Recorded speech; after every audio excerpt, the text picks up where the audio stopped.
Noni Madueke. He has been given permission to leave Chelsea's camp at the FIFA Club World Cup to pursue this deal with Arsenal. He's expected to have a medical with Arsenal very, very soon. I'll break down the deal for you. It has all been agreed.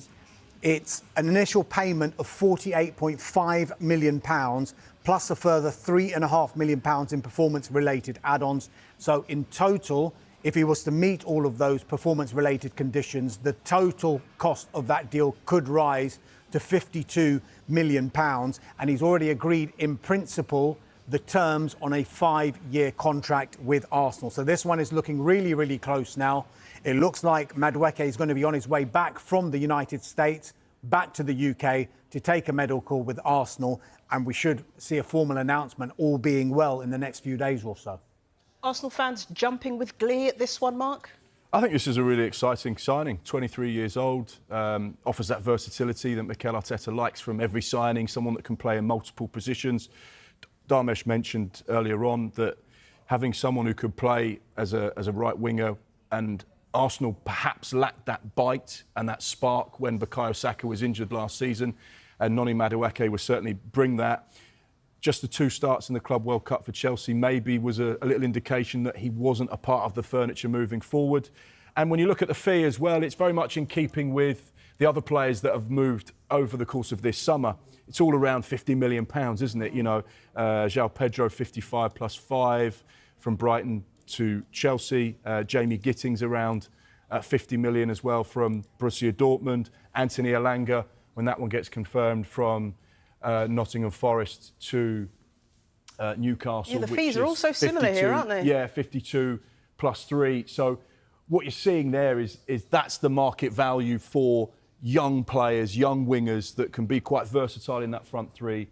And anyone under the age of 25, between 20 and 25, that's the kind of price you're going to be paying. So that's one of the things why clubs like to get business done nice and early, that if that bar is set a lot higher than perhaps they're comfortable with, they're not caught in that mould of being, well, we've got to pay that because that's what he's worth, because that's what he went for.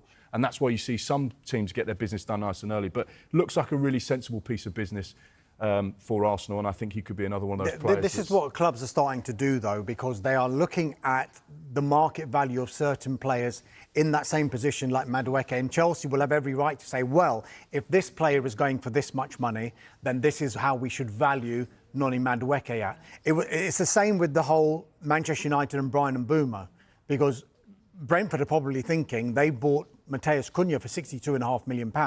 So I think that's where we're going to start pitching what we want for Brian Mbeumo. But with regard to Madueke himself, make no mistake about it, this is not something Arsenal just thought about in this transfer window.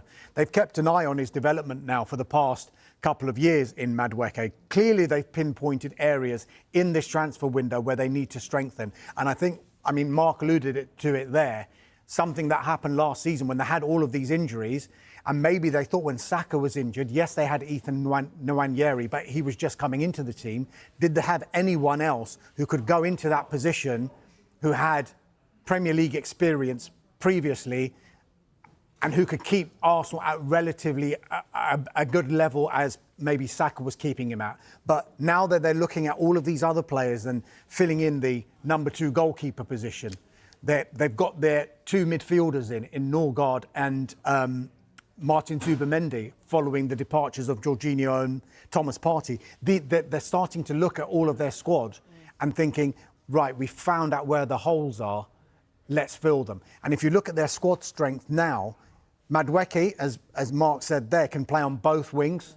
Add that to Gabriel Martinelli, Leandro Trossard, Bukayo Saka, Ethan Nwaneri, and you're starting to look at real strength in depth in those positions for Arsenal. Reece Nelson as well, he's still an Arsenal player. How good of a move, though, is this for Madueke? Is he going to be going from a fringe player at Chelsea to a fringe player at Arsenal? Is he not a starter? Is that what we're saying? No, he's going to have to fight for his place. I think Arsenal want to increase competition in every single area of that pitch. And because of his versatility, it won't just be a case of, if Bukayo Saka's injured, then Noni Madueke is going to get a game, because he can play on the left-hand side as well. He's shown he's versatile. And another thing that he's shown is that he always seems to be fit and available for Chelsea. and he's been a regular for them, and he's won trophies with Chelsea as well. So I think I think there was a little bit of pushback on social media, depending on whether that's a good gauge or not, from some Arsenal fans thinking, is this a good signing or not? He's an England international. What would you say to the Arsenal fans? Listen, I think Mark said it all there, but the qualities of Noni Madueke, I think it is a good signing, if and when it does happen, and it will increase competition for Arsenal in those forward positions.